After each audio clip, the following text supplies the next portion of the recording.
Hey, Thrand here. This is kind of a reply to what people were saying to Skallagrim and Nilsson. He did a video about the overarm grip, and he said a neat thing about the overarm grip. And what he does is he ends up throwing the spear into the other gentleman in his HEMA session, and the guy unexpectedly gets hit with it in the chest. But a lot of people were saying that the pole arm or spear, if it was thrown that way, like a javelin up close, has no power and wouldn't penetrate armor. They're saying that's weak. And javelins are weak. Well, javelins are light weapons and you carry lots of them in a battle. If one throws a water spear, you get a lot of velocity, a lot of acceleration, a fuller range of motion, and it does a lot of damage. The initial impact to go through a target is more important than just the follow through of pushing, like somebody using both arms and pushing into something. And we've got another complaint about people. The reason I'm bringing this up is about the pool cueing thing. They see me sometimes take the pole arm for maximum reach, and I'm drawing way back. And if you look at the range of motion this head's moving, it's like a lot of range. Well, if I just hold it two hands and kind of, oh, yeah, I get all this power and I'm jumping into it, planting my body, but the range of motion is a lot less and the acceleration is a lot less. Or if you study physics, I mean, you're looking at a formula of 1/2 mass times velocity squared for kinetic energy. So what I'm trying to say is if we can accelerate this thing faster and get a full range of motion before it impacts the target, the initial impact is going to pierce most coverings or so on. If you want to follow through with force afterwards, you can push. But you could do it all in one motion as well. But to get a full range of motion and acceleration, throwing or sliding works excellently. Even the overhand grip. So what we're going to do is test that out today.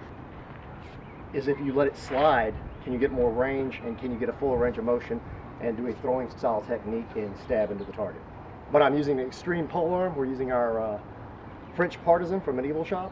I just thought it would be a good contrast to use an actual pole arm because we're also talking about the pool cueing that everyone keeps telling me has no power and should not be done for some reason. Let's get started. Now I can hold this in a two-hand grip either way. Do it this way, try to thrust. Do it this way, try to thrust. And I'm trying to use both arms to get my body behind it so I can rock my body back and forth. But this is the most range of motion I'm going to get. That's about it. As you can see, it's probably, I don't know, about 2 feet or something that I'm actually getting the time to accelerate. So let's say I come up here to thrust and I put my body behind it. Got a pretty good thrust, but a lot of that's me pushing. There's nothing initially that I have to cut through. But we'll try to figure out how deep I got without cutting myself pulling this out. And we'll try to measure that out. About 4 inches. So that's for that type of thrust. Now if you watch me on this range of motion here, I'm drawing it way further back. It gives me way more time to accelerate the blade. And what did I get? Whoa! This is the one that has no power. Sorry, I don't want to tear our target down. But, I got, wow. That's at least 8 inches or something, and this is a broad blade. Now, why would that be? I'm going through multiple layers of cardboard. Well, I have a lot more time with this much mass to accelerate my pole arm. So it's nasty. And no, I'm using one hand to basically push, but I still get my body weight at the end.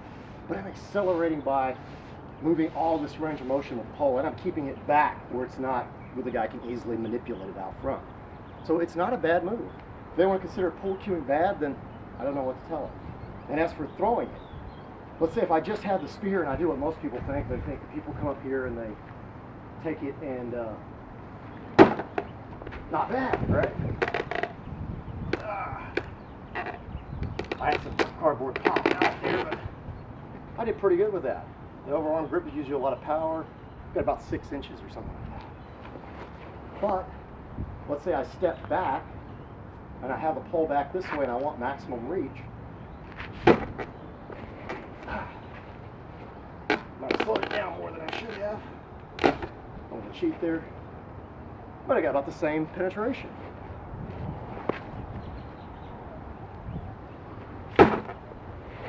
What I'm doing is just throwing the blade out.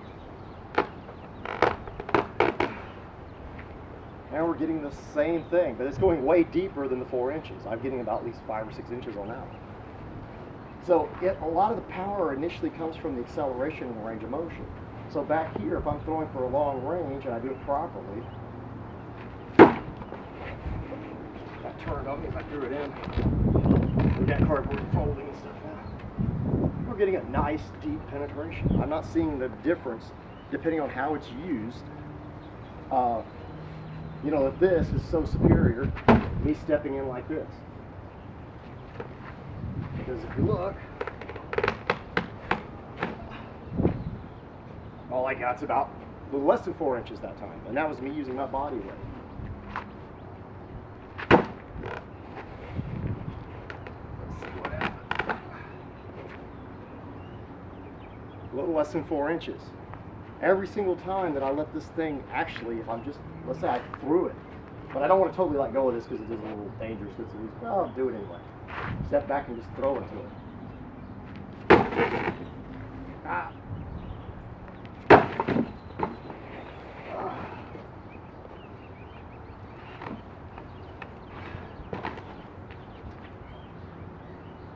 We got about, I'd say, 8 inches from me throwing it into it. So what I'm doing is I'm accelerating the weight and giving it a lot more range of motion by doing that. And doing the little sharp two-handed thing, yes, you get your body weight behind it. If a man was running into you, then yes, you get a lot of power.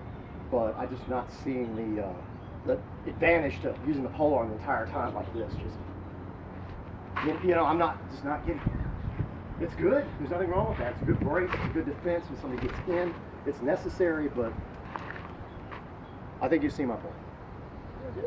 We've got our Gambeson set up, and I want to make a special shout out to our friend Michael Babbage in Australia.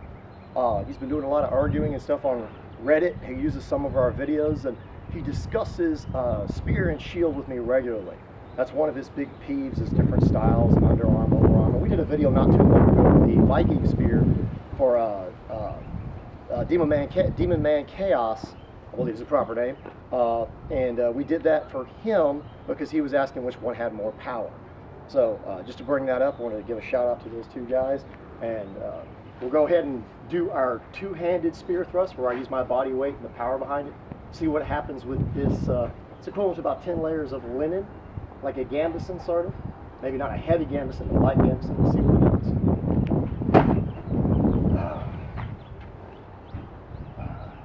I'm going from where I actually got into the Gambeson and how far it went. Of course, you would have some of the Gambeson pushing into the person. I got about 2 inches. It's hard to see this because, I mean, this is kind of covering it, but we didn't get that big wide-bladed thrust. You can tell here it's maybe about 1 inch across here, which is about 2 inches here, the table. And that's me trying. Try one more time. Oh! Getting the same problem. The Gambeson is helping our opponent here. He's getting 2 inches of thrust from this. It's a big wide blade. Doesn't mean the pole arm failed. It just means this is giving. It's giving like a body. It's already taking some damage, and the Gambeson's doing its job. Let's see what happens if I get more acceleration.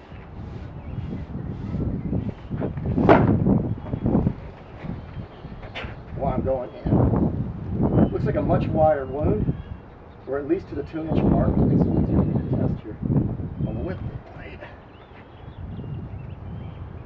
I'm getting 3 inches in with the more acceleration. Now I know this isn't a lot because we're going through cardboard. A human body is nothing like cardboard.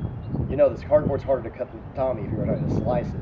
We're thrusting it because it gives us a medium and gives us different depths. So an extra inch is 33% more penetration, and that's for me doing the pull cueing that everybody's complaining about. Let's try an overhand grip type spear thrust. Lots of power there. I think everybody can see that. That's not two-handed. Doesn't have a range of slide. Trying to be fair about this. We got a little over 2 inches, and that's about, I mean, it can't be exact. I mean, it's so small, not like a 1/4 inch. But it seemed like it's a little bit better, or just equal to the two-handed thrust with the entire body weight. And that was me just using it like this from here. That was nothing me doing anything special with it or anything.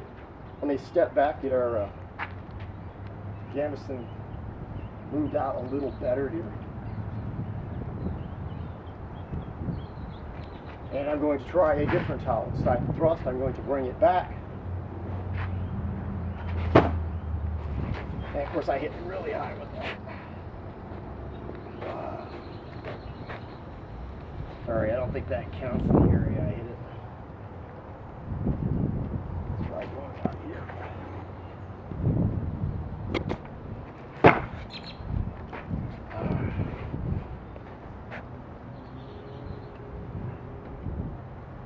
We're back to a little over 2 inches, same kind of thing.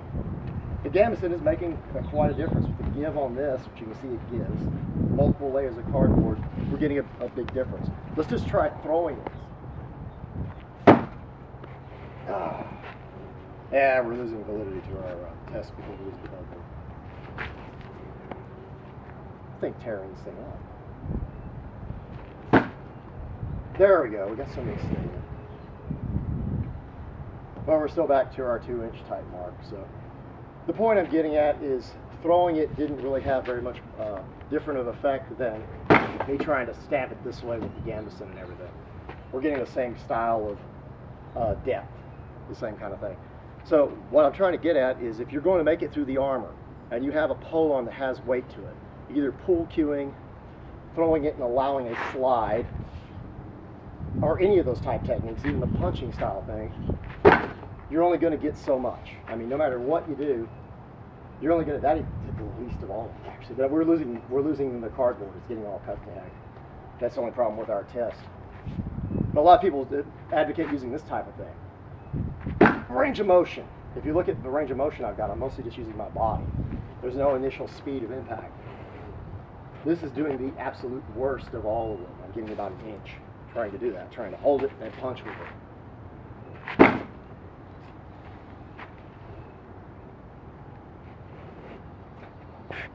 Of all my thrusts, I'm getting about 1 inch deep with this, not 2.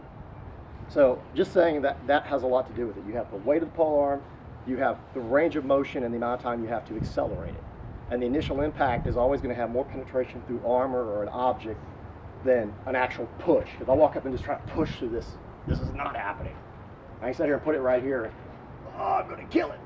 Ah!